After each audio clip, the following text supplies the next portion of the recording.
হরিদ্বার। আমরা স্টার্ট করেছি মনসা দেবী টেম্পল থেকে। আজকে ইচ্ছা আছে গোটা হরিদ্বারটা চেষ্টা করব যতটা কমপ্লিট করা যায়। তো মনসা দেবী, চণ্ডী দেবী দুটো যাওয়ার জন্যই আপনারা রোপওয়েতেও যেতে পারেন, আবার পায়ে হেঁটেও যেতে পারেন। পায়ে হাঁটার পথ আলাদা। আমাদের সাথে বয়স্ক আছে, এজেড আছে, বাচ্চা আছে, আমরা পায়ে হেঁটে পারবো না, তাই জন্য আমরা রোপওয়েতে যাচ্ছি। এক্সট্রা হচ্ছে আমরা রোপওয়েটা এক্সপ্লোরও করতে চাই। তো এদিকে একটু দেখো, এদিকটা হচ্ছে পায়ে হাঁটার মার্গ। যারা পায়ে হেঁটে যাবে এই সিঁড়ি দিয়ে হেঁটে যেতে হবে, পাহাড় কেটে কেটে করা হয়েছে। আর রোপওয়েতে যাওয়ার জন্য যদি শুধু মনসা দেবী যেতে চান তার টিকিট অ্যামাউন্ট কম। আমরা একসাথে মনসা দেবী, চণ্ডী দেবী একসাথে কেটেছি, তার জন্য 534 লেগেছে। আর বাচ্চার জন্য লেগেছে half ticket with transport. Manasa Devi থেকে চণ্ডী দেবীর যে রোপওয়ের যে ডিস্টেন্স সেটা হচ্ছে 4 কিলোমিটার। তাই জন্য ওখান থেকে মনসা দেবী যেখানে শেষ হবে সেখান থেকে চণ্ডী দেবীর রোপওয়ে যাওয়া অবধি যে ট্রান্সপোর্টটা সেটা নিয়ে একসাথে টিকিট লেগেছে 534।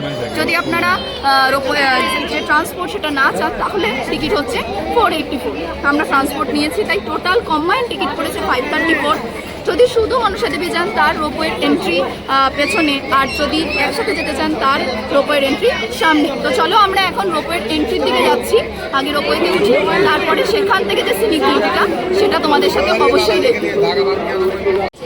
चेकिंग हो रहा है रोपवे का, बहुत भीड़ है, बहुत कॉम्प्लिकेटेड रोड है। আমরা এন্ট্রি নিয়ে নিয়েছি, রোপওয়ের জন্য একটু ওয়েটিং আছে। তো আমরা যাই এখানে রোপওয়েতে আগে উঠি।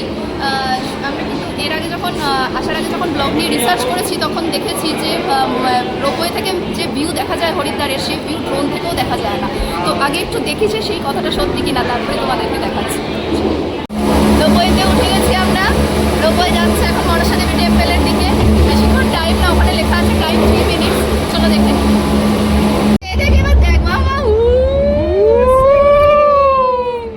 রোপওয়েতে উঠেছে বাবা, পেছনটা দেখো, পেছনটা দেখো। Wow, view check.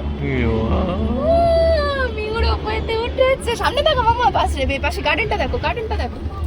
মিউ রোপওয়েতে উঠেছে, মিউ রোপওয়েতে উঠেছে, তাই না? হ্যাঁ, ওই দেখ পাশ থেকে রোপওয়েটা, ওই দেখ কত ছোট বেবি। হ্যাঁ, এর ভাবে ঘুরে বসে দেখ, শুধু চকলেটটা যেন পড়ে না যায়। না, একটু পরে খোলো।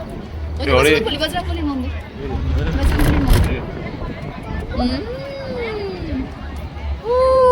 এই যে এই রাস্তাটা দিয়ে হেঁটে যাচ্ছিলাম, বুঝতে পারছো? এটা দিয়ে যাওয়ার সময় কিছুটা উঠে যাওয়ার পরে বললো পেছন দিকে সিঁড়ি নেমে গেছে, আবার ব্যাক করে আসছে। এখন খুলে না, একটু ভিডিওর মধ্যে স্ন্যাপ নাও না, নাহলে তোকে দিতে পারছি না। না দাঁড়াও দাঁড়াও দাঁড়াও।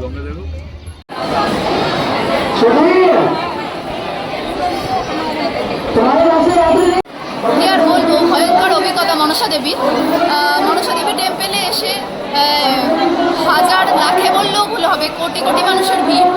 এত মানুষ কোন প্রান্ত থেকে এসছে জানি না দেশের, কিন্তু প্রচণ্ড মানুষের ভিড়। যেখানে একটা বাচ্চাকে নিয়ে ঢোকা, কেন নিজেদের ঢোকাও কোনোভাবে সম্ভব নয় বলবো না।